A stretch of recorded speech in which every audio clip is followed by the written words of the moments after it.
Welcome to the Cincinnati, USA Regional Chamber's Business Briefing. This series is an extension of the Chamber's leadership programs to help you and your business navigate COVID-19. I'm Amy Thompson, the Senior Director of Leadership Programs, and I thank you for being with us today. We invite you to share with us how we can help you weather this storm. Please reach out through our Business Resource Helpline for information. And also make sure that you are signed up to receive our daily emails through cincinnati-chamber.com. Today's business briefing is focused on innovation in our community. The topic is viruses, vectors, and vaccine, the pathway to prevention and a cure. We had to have a little bit of fun and have some alliteration there. You have joined this briefing in listen-only mode with your microphones muted. Questions for our experts can be submitted through the question and answer feature. We will cover as many of those questions as we can in the time we have together. If you've joined us by phone or need to sign off early, you can follow us on Facebook to see the full webinar. I am thrilled that we have two amazing leaders here with us today and really appreciate that they took the time to join us. Tim Schroeder, the CEO and founder of CTI Clinical Trial and Consulting, and John Rice, Managing Director of Life Sciences at Cincinnati LLC.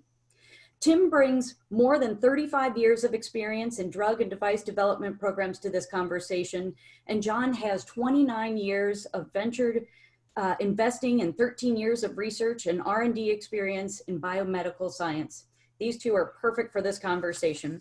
My understanding is that both John and Tim have been working together for years, so we are in for a lively and informative conversation. Thank you, Tim and John, for being with us today, and thank you for taking the time.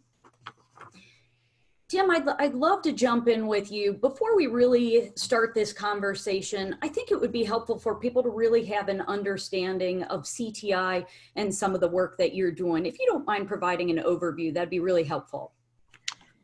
Thank you, Amy, for that introduction. I think based on the introduction, I sound like I'm much older than John, and I don't know if that's the case or not, but we can argue about that later.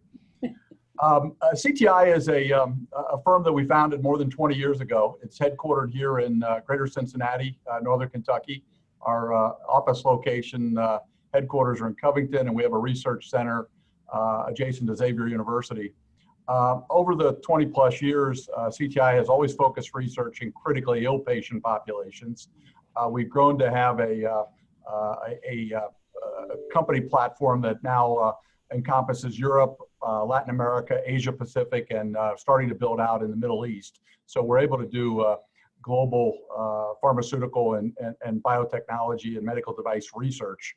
Our firm works with about 200 companies at any given time, and we are, over the 20 years, have been responsible, or at least in part, helped to bring more than 100 drugs through the approval process that now are used in fairly standard treatments across a lot of critically ill patient populations. So I feel like I've got a great team and a great job that I get to come to each day. And the COVID-19 has presented some particularly interesting challenges, but also some really exciting opportunities. So I'm really happy to be part of this panel with you, Amy, and with John. Great. Well, Tim, thank you so much. I think I really enjoyed learning more about the work that you're doing and just seeing how quickly you created this global footprint, which tells me that you're really having an impact. If folks are seeking your services from all across the globe, that is just incredible. And I wanted to make sure our audience knows that impact that's coming from right here in our Cincinnati region. So thank you, Tim. John, I think it would be nice for many people have heard Cincy Tech and have a general idea, but I would also say that there are many facets of your work. If you don't mind providing us with an overview of Cincy Tech, and then also how have you and Tim become friends, and you certainly do a fair amount of work together. So Cincy Tech is a venture development company. We were actually originally part of the Chamber of Commerce, and they got this rolling maybe 10, 12 years ago. We are a seed venture investor, so we invest at the earliest stage of a company formation, and we have invested across the life sciences and into areas of technology. I lead the life sciences practice there, so Most of what I see and do are startup companies in the areas of medical devices and biotechnology. And a lot of the innovations that we invest in and create companies around come from our local institutions such as UC and Children's. We do invest a little bit across the state of Ohio, so we're not totally limited here, but we've invested in 80 some companies over the lifetime of Cincinnati. We have roughly 40 companies active now, and quite a number of those are life science biotechnology companies. And my interaction with Tim comes actually from my prior venture experience, where a number of my companies were clients of his. He helped some of our companies navigate clinical trials and clinical trial development. And Tim is also a supporter of Cincinnati. And so we have lots of interactions as, part of this small but vibrant life science community that we have here in Cincinnati. Great, great. Well, thank you. I am looking forward to this conversation, as I know I will learn a lot from both of you today, and appreciate that backdrop. I do want to remind the audience that as we really dive into this conversation, if you have any questions at all, please feel free to post those in the Q&A, and we will do our best to get to them. I tell you what, I could use a 101 myself. So I am hoping we could really start off, John, by having you walk us through, you're teaching me even some new terms, virology, and just take us through what is a virus? What's the 101? Help us really understand what's going on right now with COVID-19. All right, so I'm gonna dust off my undergraduate lecture from when I was a professor, adjunct professor at Ohio State, and taught an introduction to virology a long time ago. So I'll walk you through a little bit what viruses are, what happens when viruses infect people, and it'll set the stage for discussions about how we're thinking about dealing with the COVID-19 crisis, both with vaccines and therapeutics. So if you could flip to the next slide. By now, all of you probably have seen and know what a coronavirus looks like schematically. So, and the key thing here is to give you a little bit of a picture about what viruses are. So they are sort of in between living and inanimate. In their native state, when they're not in a host causing disease or growing or replicating, they're simple particles of protein and nucleic acid and lipid. And basically what they are is, if you look at this diagram here, they have a core of a nucleic acid, which we know of as DNA and RNA. In this case, the core is RNA, which is the blueprint for manufacturing new virus particles. And basically the rest of the particle's purpose is to deliver that piece of nucleic acid to a cell where it can be used to replicate and make new copies of the virus. So that nucleic acid is encased in a lipid or fat envelope, which is shown there in red, and it has embedded in that envelope these spike proteins, which look like inverted coronavirus bottles in this case, and other proteins. And so the spike protein that you see there in yellow is what allows a virus to attach to a cell and be taken up by a cell and to begin the process of replicating and actually, turning on that blueprint, that algorithm that's encoded in the RNA there. So if we go to the next slide, I'll give you a schematic overview of the life cycle of virus replication. So the virus attaches to receptors on the surface of cells, in this case, angiotensin converting enzyme receptors. Not important that it's a protein found on the membranes in the lining of your throat and nose. So it's basically pulled into the cell in a membrane, and the contents of the virus are released. So the RNA is released, and that RNA instructs the cell. So that the virus comes in and takes over the replication and protein manufacturing machinery of the cell and turns the cell into a virus-making factory. And so that blueprint's released, and it is translated into protein pieces that both are used to assemble new virus particles and to replicate or make copies of the RNA to be incorporated into those particles and then released again from the cell, either by budding out of the cell or by the cell literally exploding and releasing those particles to spread and affect surrounding cells. So that's the life cycle. And I think the point here is you see there's a number of steps that involve release and protein translation and replication of RNA and the actual attachment process. All of those are targets for therapeutic intervention, either by vaccines or new drugs. And Tim will probably get into that a little bit more, and we can talk about that in more in detail depending on the questions we get. So if we go one more slide to sort of complete the process, this is what a virus is doing, and this is what you are doing when you're infected with a virus. The virus begins replication, and immediately the host begins to respond with an immune response. Now that takes a bit of time to build up. So what happens is cells in your blood called B cells recognize the virus particles as foreign and begin to make antibodies. And they make two classes of antibodies, IgM and IgG. IgM comes up in the first 7 days and begins to decline. IgG comes up after that and is in much larger amounts. And the antibodies are the primary mechanism by which the body clears you of the virus. And so over the course of a 3 or 4 weeks, the antibody response comes up, clears the virus, it begins to decline. And at the end of that, the virus is gone, and you're sitting there with these B cells that are capable of responding to that virus if they ever see it again. So these are called memory B cells. And so if you have a second encounter with a coronavirus or any other virus, the body responds much more rapidly and produces antibodies at a much higher rate and rapidly clears that infection. So you are immune after that first viral infection. The immunity is mediated by those B cells, those memory B cells that make the new antibodies. So the same process occurs. It will clear the virus quickly, and those memory cells can be maintained over life. In some cases, like you have with certain viral infections, and others, it doesn't last as long.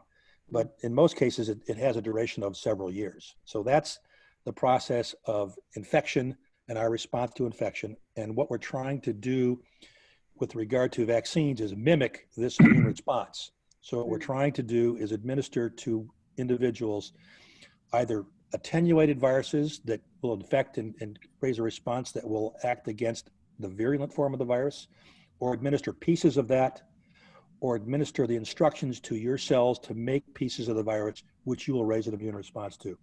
So those are a quick overview of viruses, how they replicate, and how we respond to them. John, thank you so much. And I bet not only myself, but I bet many of our listeners have kiddos who are at home, and we're all wishing that they were just listening to you, because that could have been a great education moment for all of us. I will remind people that this is recorded, so do feel free to share this with your kids and with your family. That was very helpful. John, if you don't mind diving in a bit, I know a lot of people are saying, well, how is this spread, and are starting to have a better understanding around how it's spread from person to person. But there was also the question around animals. Do you mind answering that a little bit about how viruses are spread with animals? So it's not common, but it's how a lot of novel viruses are introduced to the human population. So there are coronaviruses that circulate in animal populations, and when we come in close contact with them, every once in a while, one has mutated away from its ability to grow only in the animal host and jump to humans. That's actually how influenza changes. It jumps from birds to humans, or birds to pigs to humans. So that's the viruses are circulating in those populations. Once in a while, they jump to ours, and depending on how we respond to them, they continue to circulate, or they continue to change to enable themselves to circulate. So flu mutates, changes year to year, that allows it to continue to circulate in our population. We don't know if that'll be the case with this coronavirus. Other coronaviruses are around and continue to circulate in our population as well. Great, great. And I just would love to have you kind of circle back on one comment you made earlier that I know is top of mind for many folks. A lot of people are worried that what if I get the virus now? Could I get it again? Do you mind just talking through that point one more time? So we don't know yet for this virus, but likely you are immune for a period of time. And the question is, how long is that the duration of that immunity? So generally, if you've had it and recovered, you're immune. And if you encounter the virus again, your body will fight it off. You wouldn't know you've encountered it, most likely, or if at worst, it would be a mild infection. And What we don't know is how long those memory cells will stick around for this particular virus. Some stay for a lifetime, but as we get older, like me, our immune responses aren't as durable, and those memory cell responses begin to diminish. So that's why it's important for older folks to stay immunized with active immunizations. Excellent, excellent. And I see that a number of questions are coming in. I want to provide a little bit more backdrop. It's so helpful for us all to understand viruses. And I'd like to flip over to Tim so to start talking about really understanding treatments and vaccines and some of the research that you've been doing. I bet 3 weeks ago, you certainly weren't looking at COVID-19. You were focused on many other treatments and research projects. Give us a little bit of backdrop so we have an understanding, what does that process look like when it's a typical day? Well, first off, Amy, I was going to say that if I had had Professor Rice for my virology class, I think I would have done much better. So, John, I'm just a little late to the game, a few decades to have you as a teacher. I think I want to start my comments not COVID-19 or coronavirus related. So if you think in the world today, at any given time, there are tens of thousands of research studies going on. And part of our world is making sure those research studies continue. So if you think in terms of a cancer patient who maybe has failed all of the available treatments that are approved by the FDA or other regulatory authorities around the world, and he or she has offered participation in a study for a new treatment, which happens every day at some of the great institutions here in Greater Cincinnati, Northern Kentucky. We have the exact same thing going on every day. So part of our world right now is keeping those studies going. Many times those studies are 10 years or longer from the time they're initially designed till the patients are enrolled and treated and then followed up. And so as a society, one of the things we do not want to happen outside of COVID-19 is to lose the ability to continue both to treat patients and follow patients while this pandemic is going on. Now, obviously the spectacle for the U.S. is such that we're focusing more recently in the last several weeks, but this has been going on, as many know, in Asia for many months, in Europe for a few months. So in some ways, our industry, the research industry, has had to quickly adapt to being able to continue to do those things that I mentioned. Now, I have to say, in very few instances are we continuing to put new patients into research studies. Not totally shut down, but we're being very, very cautious about putting new patients into research studies.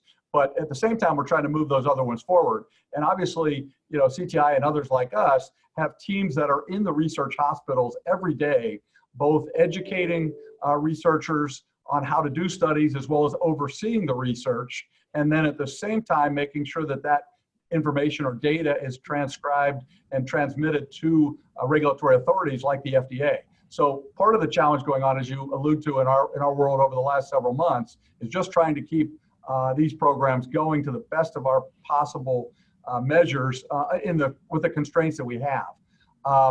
So that's one world that we're living in, and I have to say, a combination of the regulatory authorities and the research hospitals and clinics and companies like ourselves have become very resourceful and very collaborative on best practices that are changing literally day by day and week by week. So the good news is, I think we don't know the answer yet, but at least on the surface, we appear to be progressing those research studies. We continue to provide investigational medications to research subjects, and hopefully we are not missing very many things through the process. But time will tell on that particular aspect. Thank you. That is so helpful. It's nice to know that there is quite an extensive process, as you would want, as anyone would want. And I know you had a nice article, Tim, earlier this week. Just want to call out for folks in the Business Courier. And you alluded to a couple things that as you're looking at COVID-19 right now, and what would typically take perhaps 14 months, you and your team are poised to be able to try to turn some of this around in 14 days. Take us through a little bit of well, what's different from the long, extensive process versus everybody is on board right now? I think you even mentioned that the FDA, who never does this, is working around the clock on weekends. What are some of those things that you're seeing that is making it possible to really expedite the process with COVID-19? Yeah, it's a really good question you raised, and to sort of set the stage for it, let me just make a couple comments. John did a great job talking about vaccines, and there are a number of companies that are doing some tremendous work in developing as rapidly as possible COVID-19 vaccines. Some of the largest pharmaceutical companies in the world, J&J, Sanofi, GlaxoSmithKline, as well as some really innovative biotechnology companies, Inovia, Moderna, company like that. They're in the news constantly, and they've rushed these vaccines forward as quickly as possible. Now, just to put a little bit of realism to that, is likely those vaccines will have a much greater impact in either a reoccurrence of this pandemic or preventing another outbreak in other places. So we've got that bucket of research. The second bucket of research, that I would say, or category, is the use of, this is a virus, and there are antiviral treatments approved across the world to treat viruses like hepatitis and HIV and things like that. So early on, some of the initial patients treated in Asia and elsewhere, the question was, do any of our currently available antiviral therapies have any benefit here? And are there any antiviral therapies that are under development that particularly look promising in the laboratory? And for instance, Gilead has one, remdesivir, which is rightfully so received a lot of notoriety, and their company's done a tremendous job, like many others. So that's sort of the second category. And then the third category is a category of, if we cannot prevent the virus with a vaccine, or we cannot slow the virus replication with an antiviral therapy, are there things we can do that treat the symptoms that these patients are developing, and they're causing severe morbidity and even mortality in the sickest patients? So once again, we've seen dozens of companies jump into that area, and they're either repurposing drugs that are being used in other settings, keeping in mind, for instance, that a really, really sick COVID-19 patient in many cases will end up with pulmonary problems, might advance to the ICU, be on a ventilator. You hear a lot of stories about potential shortages and things like that. So the question would be, do we have treatments that might stop that progression or limit the severity of it?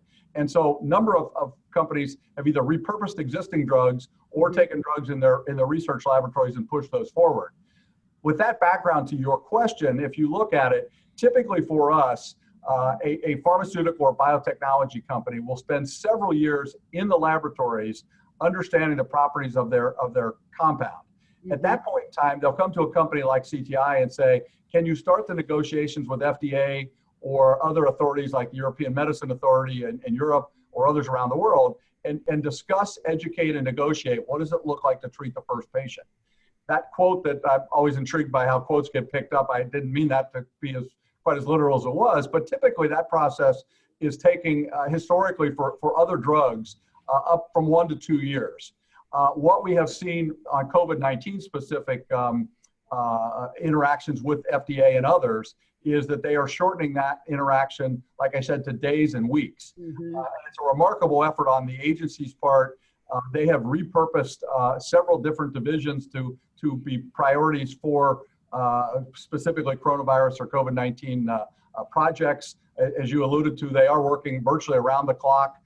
Submissions are being acted upon almost immediately. They've got a really talented team that's giving feedback, which allows us to answer their questions and move things forward. So in fact, you're right, in the fact that things that generally take us well over a year or two, we are able to, move forward with timelines that are now in the weeks to month time period as opposed to years. And obviously the goal of all this is get these out to the healthcare providers so that they've got more in their arsenal to be able to treat these patients. And we are, one of the things is we don't want to shortcut the science or the analytics that are so important, but at the other hand, desperate times sometimes call for desperate measures, and I think people are adapting very, very quickly to these new environments.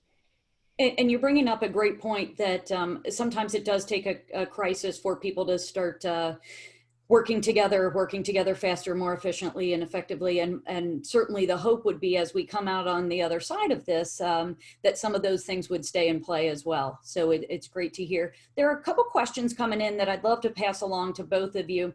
And let's stay on the virus theme for a moment of there's the question of heard that the virus is mutating, and that's why it's been difficult in creating a vaccination. Can you share a little bit about that? This virus all viruses mutate as they move through the population. The mutations that have occurred with coronavirus have been minor and have not radically changed its ability to be recognized by the immune response or changed its virulence. With viruses like HIV, for example, they mutate rapidly in the population so that after a few generations in an individual, there's a wide range of very different viruses that are released and spread. So that doesn't seem to be the case with coronavirus. RNA viruses mutate more, but they also are highly variable in how they mutate. And this one they've traced some mutations. They can show that things have changed, but the mutations have not, they've been silent. They haven't changed how the virus is transmitted or its pathology that I've heard so far. Great. John, let's keep going down that thread of, and I think you've answered some of this, but maybe you could go into more detail of, could you provide a comparison of the coronavirus to another common virus as far as how many memory cells react to something that we've seen for many years? So I think across all the respiratory viruses, and I've worked with a number of those when I was a researcher, flu, paraflu, flu, and so forth, rhinovirus causes common cold.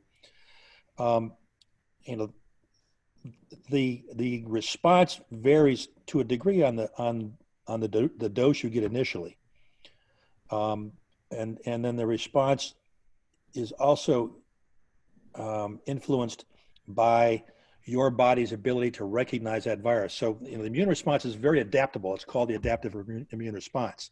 So whatever foreign you present to it, whether it's a flu virus or a paraflu virus or a coronavirus, the body can make a response to that and clear the virus infection, and then provide you with long-lasting immunity. And the real issue there is, how the life of those memory cells and how long they last to allow you to respond again in the future if you encounter it. And I don't know that we have a good understanding of how that varies because of the virus. I think the variability is less in the virus and more in each individual. I may be more responsive than you or vice versa. So I may make more memory cells than somebody else, and someone younger than me will make a stronger response than somebody my age. Great. And there's a couple specific questions coming in, and certainly if feel free to defer if you're not familiar with some of these. So one person asked, they've recently read that people with no symptoms can actually have the virus with an extreme blood vessel burst in the white of the eye. Is that correct? And how would one handle this?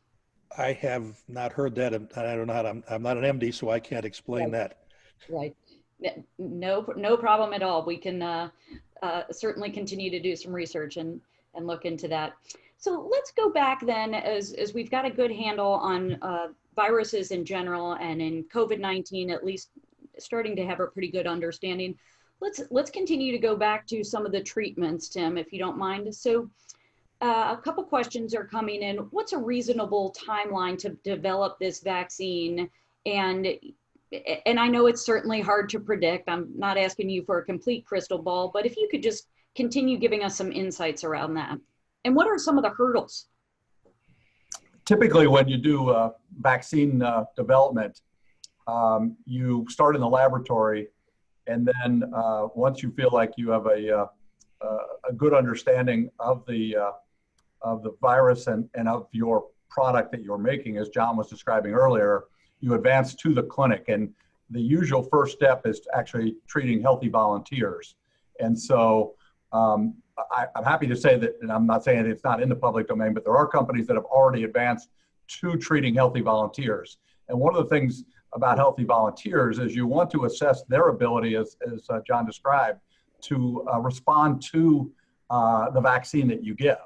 And a challenge that many vaccines have, especially ones where you're trying to develop a vaccine where elderly are particularly prone to the virus and to the severe symptoms, is many times elderly individuals' immune systems don't make the greatest immune response. So you can in fact vaccinate a population and have some percentage of patients or individuals that will not respond to that. So in addition to elderly individuals, patients who are immunocompromised, for instance, cancer patients or transplant patients or other populations like that, will many times not have as good of response either in the amount of immunogenicity or antibody response they make, or just have no response at all. So part of the volunteer studies is trying to characterize the vaccine. And if you think in terms, as John eloquently described, the influenza virus, is because the influenza virus changes every year. One of the things that happens is the influenza virus, for multiple reasons, goes from the southern hemisphere to the northern hemisphere. So many times drug makers, vaccine makers, will utilize the information and data from the southern hemisphere when they make the vaccine for this year for the northern hemisphere. So in fact, what you see a lot of times is vaccines that are modified to accommodate the mutations in the virus on a regular basis. I think the good news there is we've got really competent researchers at these companies, and we've got a good system in place with FDA and with research units like ourselves, where people are used to doing these type of healthy volunteer studies. Now, they're challenging to do under these conditions. It's hard to get volunteers sometimes to participate when you're shelter in place, as you can imagine, similar to trying to get blood donors and things like that. So you do have to work through some challenges that we don't usually see in the influenza season. But I only bring it out because of the standpoint of, I think from a time perspective, once we're able to assess the vaccines that are being tested, then the question will be how quickly can they be manufactured and scaled up and rolled out to the general public. And obviously, there are a lot of issues that go into that. But as everybody on the call knows, for influenza, you can go into your physician's office, you can go into Walgreens, you can generally have a healthcare provider come to your company. You know, and I don't think it's far-fetched to think once we have that vaccine or series of vaccines available, that we would use similar type protocols to roll that out as soon as possible. Is that this week? Is that this quarter? I think that's highly unlikely. Speculation I've heard could be as soon as late summer or the fall that these could be ready. So, and of course we think in U.S. terms, but you know the issue would be what at that point in time is a pending hotspot or is a place where we're seeing rebound cases that we may need to immunize the large segments or all of the population. Sure. John, feel free to jump in there as the virologist. Let me give you just a little bit more perspective. You know, you asked about the time frame for these vaccines, and generally what you have to do is understand the immune response to the virus you want to make the vaccine against, and what the targets are that response goes against. Usually those surface proteins, but it can be other parts of the virus. And so, you know, with the understanding we have now of the structure of the virus and its genetic sequence, which is a function of having very advanced technology for sequencing viruses, we can decipher targets pretty quickly in silico, literally on the computer, and say, all right, these look like the domains we want to think about targeting. And there's a number of ways we ultimately need to get to the immune response seeing the virus proteins. Now, we can administer those proteins as a whole virus that we've killed or a whole virus that we've attenuated. Those take longer to develop to get the candidates to become vaccines. Or you can get the body to do it for you. And that's what some of the companies like Moderna are doing. They've literally taken messenger RNA, which encodes all of those proteins, and they administer that in a little lipid bubble, and it goes into a cell, and that cell makes those proteins, presents them to the immune system, and they make an immune response.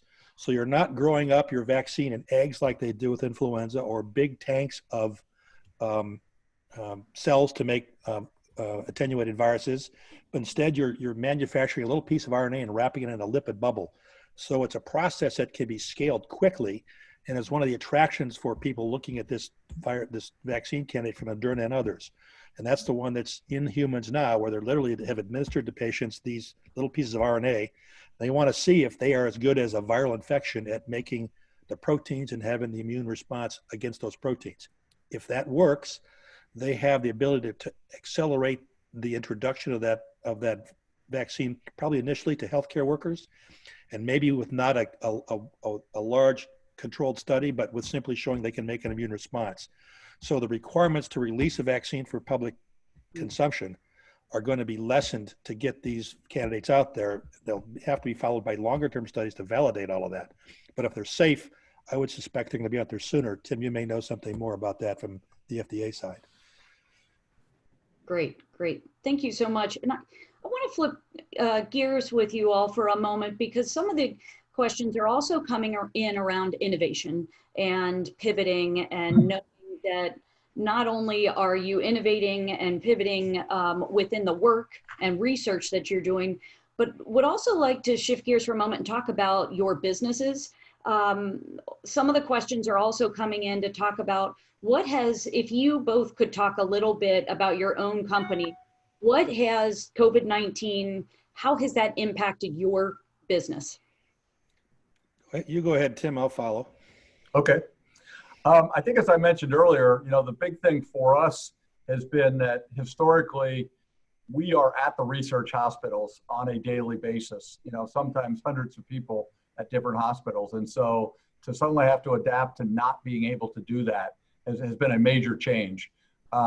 We have seen, because of the slowdown of many of our research programs, but the acceleration of the ones specific to COVID-19, we've had to reallocate teams. We've had to, in some cases, reallocate individuals who maybe, we've got a particular demand right now for people that have expertise in regulatory interactions and putting together the packages that the regulatory authorities will respond to.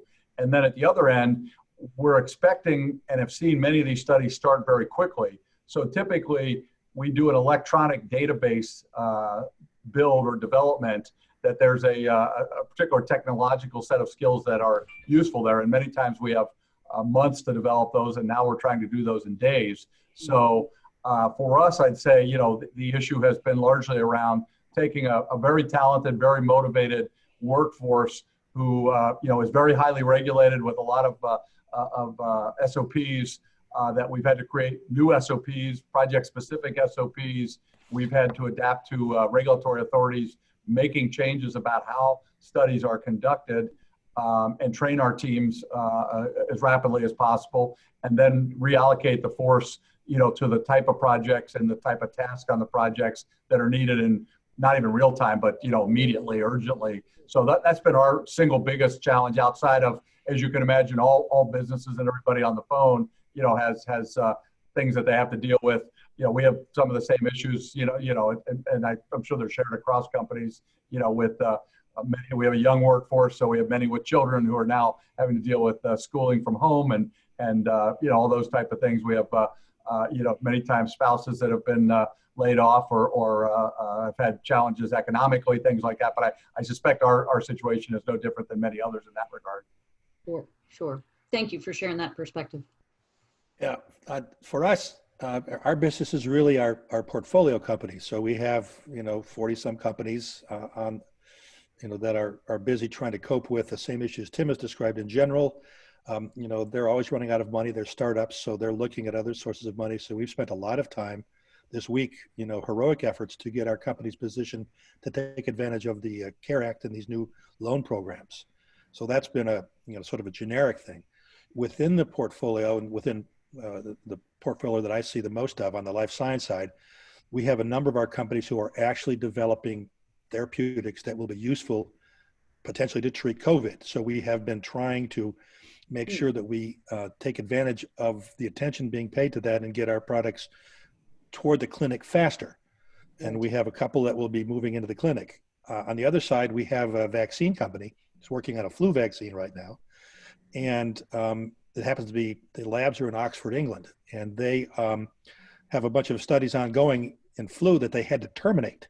So our schedule was pushed back because they have been repurposed, the team there, toward working on COVID and primarily running COVID tests over there in Oxford. And we had a conference call yesterday, and the poor investigator there has been in there for days. He hasn't shaved or showered, and he's just running tests, and his team's running tests. So they're on the front lines in a different way. Sure. Yeah, thank you. It's certainly interesting as you're thinking about companies that are across the globe, and certainly different limitations and things have come up at different phases. So I'm certain that that's impacted you all as well. But let's come back to Cincinnati in this region. I think what's been fascinating in talking with both of you is just the incredible expertise and innovation and truly the knowledge and impact that is right here locally. And you all, I know, have been inspired. Do you mind just sharing why do you look at Cincinnati really leading the way during COVID-19 as you're thinking about how we can be on the front lines of really making a difference? Let me try that first, Tim. We actually have quite a heritage in Cincinnati with the Sabin vaccines and the rotavirus vaccines that were developed at Children's Hospital. And so that gives you sort of, we've been part of this before, we can do it again. One of our current portfolio companies, Airway Therapeutics, is a spin out of Children's Hospital. And it's developing a treatment for pulmonary disease, specifically for clearing viral infections and inflammation. And we started down so that's one of the uses of this product. And right now we are trying to, as rapidly as possible, scale up to make enough of that. So we're not at a scale we can run clinical trials. We're going to take the world supply of that that protein that we've made and try and get it into a compassionate use trial to see, does it really work? So this has turned the whole team at Airway on its ear to try and accomplish that. And they've been busy, in that enterprise. But here's a chance, for at least one of our companies, and a couple more are in the same level of effort to do that. We're going to see potentially one of our portfolio companies developing a frontline therapy. Great. I think, and we're going to go to see Tim to have us help run the trial. Thank you, John. I think, Amy, one of the things I hear people at the chamber say all the time, not specific to this particular thing, is that in general, the region punches above its weight class. And I think this is a classic example of that. If you look at our business stalwarts, Procter & Gamble with David Taylor's leadership and Rodney McMullen and Kroger's and things like that. I mean, those groups are doing things globally that are impacting everybody from a food supply or a medical, supply standpoint. And I think it's obvious. And sometimes we take those folks for granted, and obviously we shouldn't. And we should express our gratitude because they're doing great things. I think the hospital systems here, are second to none. I can tell you, whether it's in a COVID-19 situation or otherwise, we are very much tied to the region. And these are the first places we go to when we have cancer studies, when we have gene and cell therapy studies, when we have rare disease studies. We're very, very fortunate, whether it's Greater Cincinnati, Northern Kentucky, or whether it's the tri-state area, just phenomenal academic medical centers and community hospitals. We're bringing a number of community hospitals into these COVID-19 programs as well. So in addition to providing, tremendous support to the patient care, what they're doing on the front lines research-wise, I should say is, it should not be taken for granted and second to none. I think many of them have been quite quiet, for obvious reasons because they're busy taking care of patients. But I suspect as the dust settles or moves forward, you'll start to see some announcements of some of these hospitals and the studies that they're taking part in. I think as John alluded to beyond that, with the heritage here, I mean, we've got companies like Meridian Diagnostics who they are one of the larger suppliers of reagents for COVID-19 testing. You've got a small startup here in Covington, Gravity Diagnostics, who was the first lab in the entire state of Kentucky to get approval to do COVID-19 testing, and they're doing hundreds of tests a day. You've got, people who are repurposing, different manufacturing in order to make medical supplies. Some of them are small places, like Famous Furs here, who are literally doing dozens of masks, and others are like Standard Textile, who are doing millions. But I mean, I think regionally we're really contributing not just to the outcomes and the healthcare here locally, but across the globe. And I don't want to be the one who says there's not a lot of bad things going on here, because there really are. We are seeing firsthand, our own workers, their families, their friends, and our colleagues in the hospitals in Asia and Europe, over the last several months, as how they've been affected. And now, we're on the phone every day, all day with hospitals, around not just the U.S., but other places. So we're hearing and seeing firsthand how bad this is. I don't want to minimize that at all, but I do think people should have an optimistic approach to people are doing tremendous things from a philanthropy standpoint, and they're doing tremendous things from a healthcare standpoint. And, on the treatment side, I am really optimistic. Some of the things that are being looked at to minimize the symptoms, to try and keep people out of intensive care units and on ventilators are anecdotally working. Now, we need to prove in scientific studies who are the best people to get these treatments, how long they should get them. But this stuff is happening in real time. And I think people should, take a pride, for that our community has been, at the forefront of these type of activities. Tim, thank you for that reminder. It is easy to spiral down as we look at some of the negativity and some of the challenges, and so much of that is so real and impacting people we love. But it is a great reminder about how uplifting and philanthropic and collaborative this region really is. And I would be missing an opportunity if I didn't come back to your article and at least dig in a little bit. The end of the article said that you were able to share what you could at that point, and your hope was that by the end of the week there would be much more information to share. Are you at this point in the week able to share more of anything that is positive we should be thinking about? Well, that particular company, and John highlighted this, there's two approaches here. One is to go forward in prospective studies. The other is a compassionate use program. And you can do either of those or both.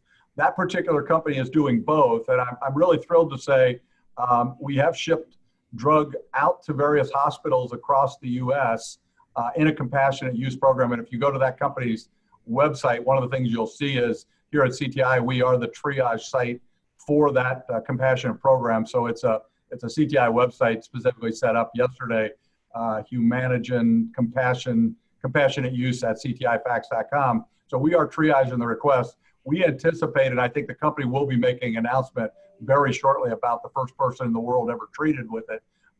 That's just one example. We are seeing, many others, and I think, Amy,